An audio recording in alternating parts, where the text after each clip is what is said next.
கடன் கொடுத்தேன் சார், அவங்க அந்த பணத்தை திருப்பி கொடுக்க மாட்டேங்கிறாங்க. அந்த பணத்தை எப்படி சார் நான் அவங்ககிட்ட இருந்து வாங்குறது? மிராக்கிள் நடந்தே தீருங்க. நான் சும்மா டயலாக் சொல்ல, கதை சொல்ல, இதுதான் உண்மை. அஃபர்மேஷனும் சொல்கிறேன். சிறப்பாக நீங்கள் இம்ப்ளிமெண்ட் பண்ணி பாருங்கள். இந்த ஏதாவது ஒரு சூழ்நிலையில் நீங்கள் லாக் ஆகிருந்தீங்கன்னா தாராளமாக இதிலிருந்து வெளியில் வரதுக்கு சில பயிற்சிகள் நான் சொல்கிறேன். செஞ்சீங்கன்னா 100% அந்த பணம் உங்களை நோக்கி வந்தே தீரும்.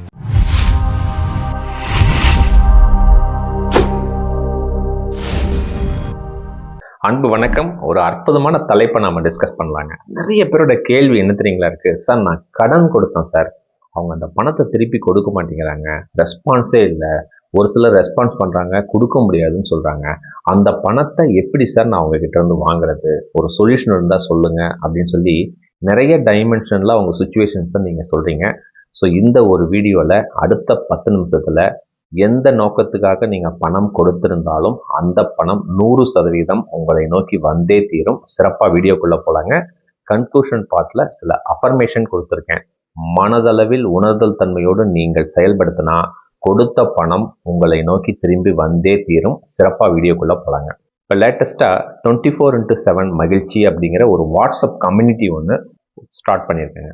அந்த கம்யூனிட்டியில் விருப்பம் உள்ளவர்கள் நீங்கள் அந்த லிங்கை கிளிக் பண்ணி உள்ளே வாங்க. ஸோ தினமும் ஒரு காலையில் ஒரு தகவல் நான் உங்களுக்கு சொல்கிறேன். 100% அதை இம்ப்ளிமெண்ட் பண்ண பாருங்கள். உங்கள் வாழ்க்கையில் ஒரு மிகப்பெரிய முன்னேற்றம் நடந்தே தீரும். அது இல்லாமல் சில பயிற்சி வகுப்புகள் எடுக்கலாம் அப்படின்னு சொல்லி நம்ம டீம் மெம்பர்ஸோடு சேர்த்து முடிவு பண்ணியிருக்கோம். ஸோ அது என்ன கமெண்ட்ஸ் பண்ணல. இன்கேஸ் அது ஏதாவது ஸ்டார்ட் பண்ணால் அந்த கம்யூனிட்டி லிங்க்கில் நான் உங்களுக்கு தெரிவிக்கிறேன்.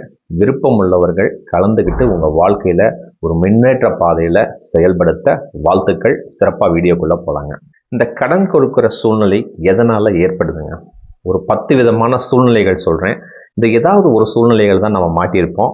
இது கரெக்டானு கொஞ்சம் செக் பண்ணி பாருங்கள். உங்கள் வாழ்க்கையோட கொஞ்சம் பொருத்தி பாருங்கள். ஃபஸ்ட்டு, ரொம்ப ஃப்ரெண்டாக இருப்பாங்க, இல்லை உறவு முறையில் இருப்பாங்க. ஒரு ஹாஸ்பிட்டல் எமர்ஜென்சி வந்துருச்சுங்க, பணம் கொடுங்க அப்படின்னு சொல்லி கேட்பாங்க. தவிர்க்க முடியாது, கொடுத்துருப்பீங்க. ஆனாலும் அந்த பணம் வராது. ரெண்டாவது விஷயம், சார் வீடு கட்டுறேன் சார், ஒரு 5 லட்ச ரூபா கொடுங்க, இல்லை ஒரு 2 லட்ச ரூபா கொடுங்க, லோன் போட்டிருக்கேன், அது சேங்ஷன் ஆன உடனே ஃபஸ்ட்டு நான் பணம் கொடுத்துட்றேன் அப்படின்னு சொல்லுவாங்க.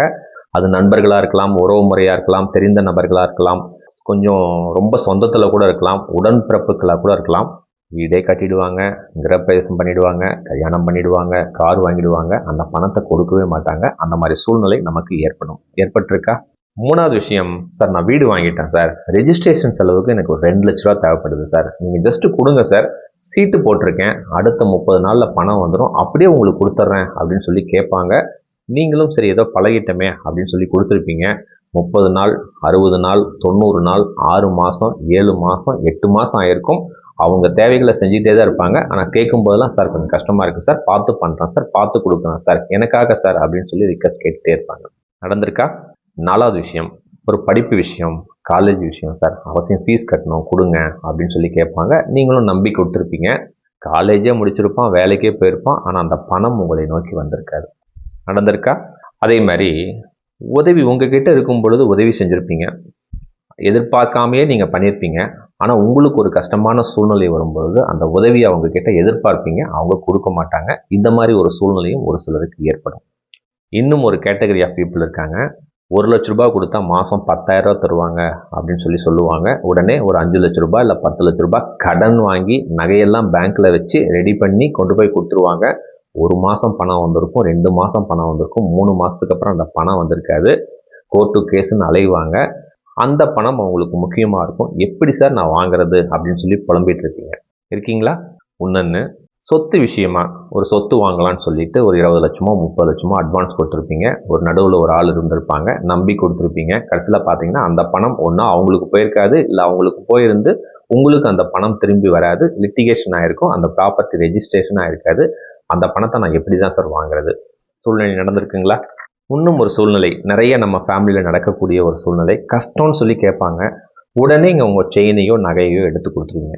உங்கள் கணவர்கிட்ட கூட நீங்கள் கேட்க மாட்டீங்க. என்ன ஆகும்னா, அடுத்த மாதம் தந்துடுறேன்னு சொல்லிட்டு 6 வருஷம் ஆகிடும். அதுக்கப்புறம் நீங்கள் கேட்டிங்கன்னா அவங்க என்ன தெரியுங்களா சொல்லுவாங்க, உன்னால் என்ன பண்ண முடியுமோ பண்ணிக்கோ, என்னால் நகையை திருப்பி கொடுக்க முடியாது, நீங்கள் வேணால் உங்கள் வீட்டில் கூட சொல்லிக்கிங்க, என்ன வேணால் பண்ணிக்கோங்க அப்படின்னு சொல்கிறவங்களும் இருக்காங்க. நடந்திருக்கா?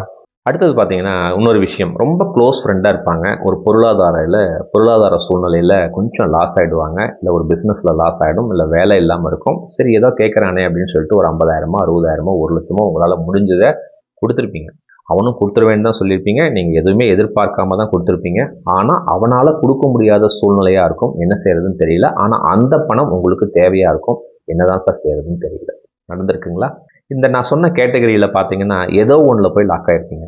அந்த பணம் உங்களுக்கு திரும்பி வரணும். ஏன்னா அந்த பணம் உங்கள் வாழ்க்கைக்கு, உங்கள் பொருளாதார தேவைக்கு அவசியம் தேவைங்கிற சூழ்நிலையில் இருக்கும். என்ன செய்யறதுன்னு தெரியல. நிறைய பேர் கேஸ் போட்டிருப்பீங்க, போலீஸ் கேஸ் ஆகிருக்கும், கோர்ட்டுக்கு போயிருப்பீங்க, பஞ்சாயத்து பண்ணியிருப்பீங்க, எதுவுமே நடந்திருக்காது. என்ன ஆகும்னா அந்த சைட்லேருந்து என்ன சொல்லுவாங்கன்னா, கோர்ட்டுக்கு போயிட்ட, கேஸ் போட்ட, போலீஸ்க்கு போயிட்ட, உன்னால் என்ன பண்ண முடியுமோ பண்ணிக்கப்பா, நான் தர முடியாதுப்பா அப்படின்னு இருக்கிற ஆட்களும் இந்த ஊரில் தான் இருக்காங்க. ஸோ இந்த மாதிரி பல சூழ்நிலைகளை ஏதோ ஒரு சூழ்நிலையில் போய் லாக் ஆகிடுறீங்க. எப்படி சார் அந்த பணம் எனக்கு வரணும், அந்த வரத்துக்கு ஏதாவது வழிகள் இருக்கா அப்படின்னு சொல்லி நிறைய கேள்விகள் கேட்குறீங்க. இந்த வீடியோவில் 100% சொல்யூஷன் இருக்குது. ஓகேங்களா? அது எப்படிங்கிறத அஃபர்மேஷன்னு சொல்கிறேன், சிறப்பாக நீங்கள் இம்ப்ளிமெண்ட் பண்ணி பாருங்கள். இந்த ஏதாவது ஒரு சூழ்நிலையில் நீங்கள் லாக் ஆகிருந்தீங்கன்னா தாராளமாக இதிலிருந்து வெளியில் வரத்துக்கு சில பயிற்சிகள் நான் சொல்கிறேன். செஞ்சீங்கன்னா 100% அந்த பணம் உங்களை நோக்கி வந்தே தீரும். ஒரு புரிதலுக்காக சொல்கிறேங்க, இந்த கடன் கொடுக்கும் பொழுது உங்கள் மனநிலையில் 3 விதமான கேட்டகரி ஆஃப் பீப்புள் இருக்காங்க. ஃபஸ்ட்டு கேட்டகரி, அதாவது நம்ம கடன் கொடுக்குறோம் இல்லைங்க, முதல் கேட்டகரி ஆஃப் பீப்புள் வந்து கஷ்டம் வந்துருச்சுன்னா நான் உங்களுக்கு பணம் கொடுக்கணும், அதனால் எனக்கு ஒரு வருமானம் வரணும், வட்டி வரணும்னு நினச்சிட்டு கடன் கொடுக்குறது இருக்காங்களா? இருக்கீங்களா? கொஞ்சம் உங்கள் மனசை தொட்டு யோசனை பண்ணி பாருங்கள். அதாவது அவனுக்கு கஷ்டம் வரணும், அப்போ பணம் கேட்கணும், நான் கொடுக்கணும், அதனால் எனக்கு ஒரு வருமானம் வரணும், வட்டியாவோ இல்லை அவனோட ப்ராப்பர்ட்டியை பிளட்ஜ் பண்ணியோ இல்லை ஏதாவது ஒன்று எனக்கு வேணும் அப்படின்னு சொல்லி ஒரு சில கேட்டகரி ஆஃப் பீப்புள் இருப்பாங்க. ரெண்டாவது, என் பொருளாதாரம், என் குடும்ப சூழ்நிலை கொஞ்சம் வருமானம் அதிகமாக வரணும்னு சொல்லி சில ஆசைகள், அதாவது 1,00,000 கொடுத்தா 10,000 தரேன் மாதம் அப்படின்னு சொல்லி சொல்லுவாங்க. கஷ்டப்பட்டு வட்டிக்கு வாங்கி அந்த பணத்தை கொடுத்து ஆசையின் அடிப்படையில் போய் லாக் ஆகிறது. இந்த மாதிரி கடன் கொடுத்தவங்களும் இருக்காங்களா? மூணாவது விஷயம், சரி ஏதோ கஷ்டத்துக்காக அவங்க கேட்குறாங்க, நம்மளால் என்ன முடியுமோ அந்த பணத்தை நம்ம கொடுக்கலாம், இந்த பணத்தினால அவங்களோட வாழ்க்கை தரம் உயரட்டும், நமக்கும் ஏதாவது சிறிய தொகை ஒரு வருமானம் வரட்டும்னு சொல்லி கொடுப்பாங்க. இந்த 3 விதமான கேட்டகரி ஆஃப் பீப்புள் இருக்காங்க. ஃபஸ்ட்டு 2 விதமான கேட்டகரி ஆஃப் பீப்புள் அடி வாங்கியே ஆகணும். நல்லா புரியுதுங்களா? இந்த 3வது கேட்டகரி ஆஃப் பீப்புளுக்கு எப்படியும் பணம் அவங்களுக்கு வந்துடும். காரணம் என்னென்னா, அவங்க அந்த பணத்தை கொடுக்கும் பொழுதே அவங்களோட வாழ்க்கை தரம் உயரட்டும், எனக்கும் ஒரு சிறிய தொகை லாபம் வரட்டும் அப்படிங்கிற மனநிலையில், கொடுக்கும் தன்மையில், ஆன்மீகத்தில் இதுக்கு தான் சொல்லுவாங்க, எந்த ஒரு கடனை, ஒரு பணத்தையோ, ஒரு பொருளையோ, ஒரு நகையோ, ஒரு சொத்தையோ கொடுக்கும் பொழுது கொடுக்கும் தன்மையில் நீங்கள் செயல்பட்டால் 100 மடங்கு பணம் உங்களை நோக்கி வரும் அப்படின்னு சொல்லி தான் ஆன்மீகம் சொல்கின்றன. இப்போ புரியுதுங்களா?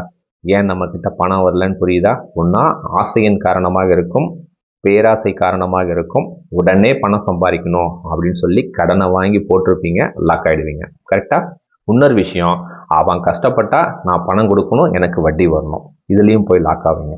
ஸோ இனிமேல் இந்த கடன் கொடுக்குறவங்களுக்கு ஒரு அட்வைஸ், யாராக இருந்தாலும், ஏன்னா பணம் கொடுக்காமல் நம்மளால இருக்க முடியாது, ஏன்னா அந்த சமுதாயத்தில் தான் நம்ம வாழ்ந்துட்டுருக்கோம். தாராளமாக கடன் கொடுக்கலாம்.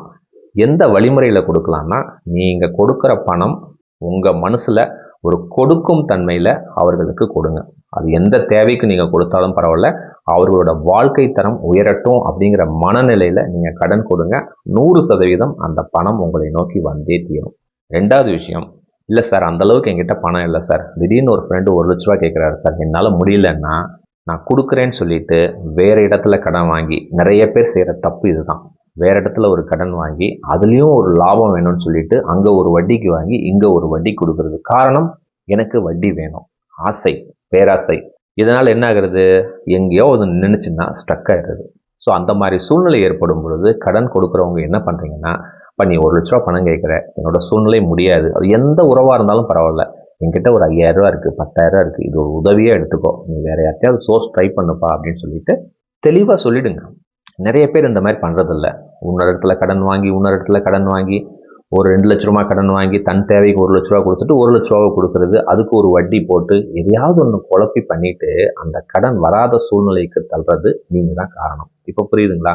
அதனால் இனிமேல் கடன் கொடுக்குறவங்க இந்த 2 பாயிண்ட்டை ஃபாலோ பண்ணுங்கள், 100% உங்கள் தேவைகள் நடக்கும். சார் என்ன சார் பாயிண்ட்டை விட்டு டைவர்ட் பண்ணுறீங்க, நான் கொடுத்துட்டேன் சார், எனக்கு அந்த பணம் வரத்துக்கு நான் என்ன செய்யணும்? கன்க்ளூஷன் பார்ட்டுக்கு வந்துட்டோம். 2 விஷயங்கள் நான் சொல்கிற அஃபர்மேஷனை சொன்னால் உங்களுக்கு நடந்தே தீருங்க. ஒன்று, அந்த நபர் அந்த பணத்தை உங்ககிட்ட கொடுத்துருவார்.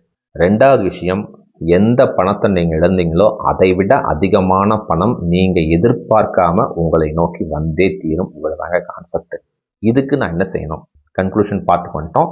சூப்பரான ஒரு 3 அஃபர்மேஷன் நான் சொல்கிறேங்க. அதாவது ஏன் போய் லாக் ஆகுறீங்க அப்படின்னு சொன்னீங்கன்னா, முக்கியமான காரணம் அறிவியல் பூர்வமாக நம்ம யோசனை பண்ணலாம். ஆன்மீகத்திலையும் சொல்கிற காரணம், உங்கள் மனசு தெளிவாக இல்லை. உங்கள் மனசில் ஏகப்பட்ட குப்பைகளை நம்ம அடுக்கி வச்சுருக்கோம். அதனால தான் நம்ம போய் லாக் ஆகிட்டோம். இப்போ புரியாது, இந்த அஃபர்மேஷனை சொன்னதுக்கப்புறம் உங்களுக்கே புரியும். அதாவதுங்க, ஒருத்தருக்கு நீங்கள் பணம் கொடுத்துருக்கீங்க, பணம் உங்ககிட்ட வரல. பேசிக்கான காரணம் என்ன? எப்போ யோசனை பண்ணியிருக்கீங்களா? நான் ஏற்கனவே அந்த 3 காரணத்தில் பணத்தை கொடுங்கன்னு சொல்லிட்டேன். அது இனிமேல் கொடுக்குறோம் உங்களுக்கு. இப்போ பணம் கொடுத்துட்டீங்க, ஏன் உங்களுக்கு வரல? எப்போவாது யோசனை பண்ணியிருக்கீங்களா? அதுக்கு அடிப்படை காரணம் என்ன? ஒரு 10 செகண்ட் யோசனை பண்ணுங்க. நான் பணம் கொடுத்ததுனால தான் இந்த சூழ்நிலையே நடந்திருக்கு, இதுக்கு முழு காரணம் நான் தான் அப்படிங்கிற அக்செப்ட் பண்ணுற ஸ்டேட் உங்ககிட்ட இல்லை. அந்த ஏற்றுக்கொள்ளும் தன்மை உங்ககிட்ட இல்லை. காரணம், அவன் சரியில்லை, அவன் ஏமாற்றிட்டான், கடன் வாங்கிட்டான், நகையை கொடுத்து வாங்கினான், அதை கொடுத்து வாங்கினான், அவன் தேவைக்காக வாங்கினான், படிப்புக்காக கொடுத்தேன், வீடு வாங்கிறதுக்காக கொடுத்தேன் அப்படின்னு சொல்லி கதை சொல்லிகிட்டே இருக்கிறீங்களே ஒழிய, என் மனசு சரியா இல்லை, நானும் இந்த பணம் கொடுத்ததுக்கு ஒரு காரணம், அப்போ என்னுடைய பங்கு இருக்குது அப்படின்னு சொல்லி அந்த ஏற்றுக்கொள்ளும் மனப்பான்மை உங்கள் மனசில் இல்லை. அந்த குப்பை தான் அந்த பணம் வரவை தடுக்குதுங்கிறத ஃபஸ்ட்டு அண்டர்ஸ்டாண்ட் பண்ணிக்கோங்க. சரி, இதுக்கு என்ன சார் நான் அஃபர்மேஷன் பண்ணலாம்? ரொம்ப சிம்பிளுங்க. அன்பு தியானம் பல இடத்துல நான் சொல்லியிருக்கேன். இறைவனர்களால் சில சிறப்பு குறைவான விஷயங்களை நான் இவர் விஷயத்தில் நான் செஞ்சிட்டேன், என்னை மன்னிச்சிடு இறைவா அப்படின்னு சொல்லி ஃபஸ்ட்டு அக்செப்ட் பண்ணிக்கங்க. ஏன்னா என்னோட பங்கு இல்லாமல் நான் கடனே கொடுத்துருக்க மாட்டேன். ஃபஸ்ட்டு அக்செப்ட் பண்ணிக்கங்க. அதே மாதிரி அந்த நபர் பேரை சொல்லி அவரும் வேணும்னு செஞ்சுருக்க மாட்டார், ஏதோ ஒரு சூழ்நிலை காரணமாக தான் செஞ்சுருக்கிறாரு. இறைவனர்களால் அவர் நல்லா இருக்கட்டும்னு சொல்லுங்கள். இது எதுக்காக தெரியுங்களா நான் சொல்கிறேன்? அவர் நல்லா இருக்கணும் அப்படின்னு சொல்கிறது உங்கள் மனசில் இருக்கிற குப்பைகள் வெளியில் போகிறதுக்கு தான் சொல்கிறேன். நல்லா புரியுதுங்களா? நம்ம மனசில் ஏகப்பட்ட குப்பைகள், அவன் சரியில்லை, இவன் சரியில்லை, பணத்தை வாங்கிட்டு ஏமாற்றிட்டான் அப்படிங்கிற டைலாக் எல்லாம் உங்கள் மனசுலேருந்து போகணும், அந்த குப்பைகள்லாம் நீங்கணும்னு சொல்லி தான் சில சிறப்பு குறைவான விஷயங்களை நான் இவர் விஷயத்தில் செஞ்சுட்டேன். ஐ எம் எக்ஸ்ட்ரீம்லி சாரி, இறைவா என்னை மன்னிச்சிடு அப்படின்னு சொல்லி மனதளவில் உணர்தல் தன்மையோடு செயல்படுத்துங்க. அந்த நபரும் வேணும்ன்ட்டு செய்யலை, ஏதோ ஒரு சூழ்நிலையினால தான் பண்ணிட்டாரு, இறைவன் அவரை நல்லா வச்சுருக்கட்டும் அப்படின்னு சொல்லி ப்ளஸ் பண்ணுங்க. இதுதான் ஃபர்ஸ்ட் அஃபர்மேஷன். 2வது அஃபர்மேஷன், அந்த நபர் பேரை சொல்லி அந்த நபர் பண விஷயத்தில் எது நடந்தால் நான் ரொம்ப சந்தோஷமாக இருப்பேனோ அதனை இந்த இறைவன், இந்த பிரபஞ்சம் அல்லது எனக்கு பிடிச்ச கடவுள் சிறப்பாக எனக்கு செயல்படுத்தி கொடுத்துட்டே இருக்கிறாரு, நான் ரொம்ப சந்தோஷமாக இருக்கேன், இறைவனுக்கு நன்றி அப்படின்னு சொல்லுங்கள். இது என்ன தெரியுங்களா? இது கேள்வி தியானம். அதாவது அந்த பொறுப்பை இறைவன் கிட்ட நம்ம ஒப்படைக்கிறோம். ஏன்னா நான் ஃபுல்லாக மோதி பண்ணி பார்த்துட்டேன், அந்த பணம் எனக்கு வரல, அதனால் எனக்கு டென்ஷன் தான் ஆகுது, நான் சண்டை போட்டேன், கேஸ் போட்டேன், போலீஸ்க்கு போயிட்டேன், பஞ்சாயத்து பண்ணிட்டேன், முடிஞ்சா வாங்கிக்கிங்கன்னு சொல்லிட்டான் அப்படின்னு ஸ்டேஜில் இருக்கிறவங்க இந்த அஃபர்மேஷனை செயல்படுத்துங்க. 100% இதுக்கு பேர் தான் சரணாகதின்னு சொல்லுவாங்க. அந்த பொறுப்பை இறைவன் கிட்ட கொடுத்துருங்க. உங்கள் மனசில் இருக்கிற குப்பையெல்லாம் க்ளீன் பண்ணுங்கள். க்ளீன் பண்ணிவிட்டு இறைவனர்களால் இவர் பண விஷயத்தில் எது நடந்தால் நான் மகிழ்ச்சியாக இருப்பேனோ அந்த சூழ்நிலையை இந்த இறைவன் எனக்கு சிறப்பாக செயல்படுத்தி கொடுத்துட்டே இருக்கிறாரு, இறைவனுக்கு நன்றி அப்படின்னு சொல்லுங்கள். சொல்லி பாருங்கள். ஸோ ஃபஸ்ட்டு அன்பு தியானம், 2வது கேள்வி தியானம், 3வது விஷயம் நன்றி உணர்வு. உங்களை சுற்றி ஏற்கனவே நடந்த நல்ல விஷயங்கள் ப்ளஸ் நடந்துக்கிட்டு இருக்கிற நல்ல விஷயங்களுக்கு ஃபஸ்ட்டு நன்றி சொல்லுங்கள். மனதளவில் சொல்லிக்கிட்டே இருங்க. நிறைய பேர் கேட்குறீங்க, எழுதணுமா இல்லை வாய் விட்டு சொல்லணுமான்னு கேட்குறீங்க. எதுவுமே தேவையில்லை. மனதளவில் நடக்கிற ஒவ்வொரு விஷயங்களுக்கும் நன்றி சொல்லுங்கள். உணவு சாப்பிட்றீங்களா, இந்த உணவு எனக்கு இறைவன் சிறப்பாக கொடுத்துருக்கிறாரு, நன்றி அப்படின்னு சொல்லிட்டு சாப்பிடுங்க. ஒரு பஸ்ஸில் போகிறீங்க, டிக்கெட் கொடுக்குறீங்க, கண்டக்டர் டிக்கெட் கொடுத்தோன்னே நன்றி சொல்லுங்கள். ஒரு கடைக்கு போகிறீங்க, ஒரு காய் வாங்குறீங்க, வாங்கினோன்னே மிக்க நன்றிங்கன்னு சொல்லுங்கள், மகிழ்ச்சின்னு சொல்லுங்கள். ஸோ உங்களை சுற்றி தெரியாத நபர்கள், நடக்கிற சூழ்நிலைகள் அனைத்துக்குமே நன்றி சொல்லுங்கள். ஏற்கனவே நடந்த நல்ல விஷயங்களுக்கு நன்றி சொல்லுங்கள். நீங்கள் இந்த 3 அஃபர்மேஷனை மட்டும் 100% செயல்படுத்துங்க. ஃபஸ்ட்டு அன்பு தியானம், 2வது கேள்வி தியானம், 3வது நன்றியுணர்வு. இதை செயல்படுத்த நான் ஏற்கனவே சொன்ன மாதிரி 2 விஷயங்கள் நடந்தே தீரும். உங்கள் குப்பைகள் உங்கள் மனசில் எப்போ கிளியர் ஆகுதோ, யார்கிட்ட பணம் கொடுத்தீங்களோ அந்த நபர்களே உங்களுக்கு பணத்தை கொடுத்துருவாங்க. மிராக்கிள் நடந்தே தீருங்க. நான் சும்மா டயலாக் சொல்ல, கதை சொல்ல, இதுதான் உண்மை. சைக்கலாஜிக்கலாக இதுதான் உண்மைத்தன்மை. ஆன்மீகம் இதை தான் சொல்லுது. ரெண்டாவது விஷயம், அப்படியே அந்த நபர்னால் பணம் கொடுக்க முடியலனாலும் அந்த பணத்தை விட அதிகமான பணம் நீங்கள் ஒரு இடத்துல எதிர்பார்த்துருப்பீங்க. அந்த இடத்துல ஒரு 1 லட்ச ரூபா வந்தால் போதும் அப்படின்னு தான் அந்த வேலையை செய்வீங்க. அந்த இடத்துல உங்களுக்கு 2 லட்ச ரூபா பணம் வரும். அந்த பணம் இந்த இடத்துல வந்துடும். இதுதாங்க இறைத்தன்மை, இதுதாங்க மிராக்கிள். இந்த மிராக்கிள் நடந்தே தீரும். அதனால் அவன் பணம் கொடுக்கலன்னு சொல்லி வருத்தப்பட்டு வேதனைப்படுறதை விட இந்த 3 அஃபர்மேஷனை செயல்படுத்தினீங்கன்னா அந்த பணத்தை உங்களுக்கு மேலே இருக்கிற சக்தி, இந்த இறைத்தன்மை, நீங்கள் நம்புகிற கடவுள் 100% கொடுத்தே தீரும். ஜஸ்ட் இம்ப்ளிமெண்ட் பண்ணி பாருங்க. ஏன் நம்மலாம் கஷ்டப்பட்டுட்டே இருக்கிறோம்னு எப்போ யோசனை பண்ணியிருக்கீங்களா? அவன் கடன் வாங்கிட்டான், அவன் ஏமாற்றிட்டான், கொடுக்கலன்னு சொல்லி உங்கள் மனசில் 1008 வருத்தங்கள், வேதனைகள், கோபங்கள், துக்கங்கள், பய உணர்வு எப்போ நீங்கள் ஸ்டோர் பண்ணிக்கிட்டே இருந்து நீங்கள் இறைவன் கிட்ட பிரார்த்தனை செய்கிறீங்களோ அந்த நேரத்தில் பணம் உங்களை நோக்கி வரவே வராது. நீங்களும் கடன்காரன் ஆகிடுவீங்க. நான் சொல்கிறது புரியுதுங்களா? ஸோ இந்த 3 அஃபர்மேஷனை 100% ஜென்யூனாக பண்ணுங்கள். உணர்தல் தன்மையோடு நீங்கள் செயல்பட்டால் எத்தனை லட்சம் கோடி கடன் கொடுத்திருந்தாலும் அந்த கடன் தொகை உங்களை நோக்கி வந்தே தீரும். சிறப்பாக செயல்படுத்துங்க. இந்த வீடியோ உங்கள் மனசில் ஒரு மிகப்பெரிய மாற்றத்தை ஏற்படுத்தியிருக்கும் அப்படின்னு நான் நம்புகிறேங்க. இந்த வீடியோவை உங்கள் நண்பர்களுக்கு, உறவினர்களுக்கு, அன்பானவர்களுக்கு அற்புதமாக ஷேர் பண்ணுங்கள். அடுத்த காணொலியில் இன்னும் ஒரு சூப்பரான தலைப்பில் நிறைவாக சந்திக்கலாங்க. மிக்க நன்றி, மகிழ்ச்சி.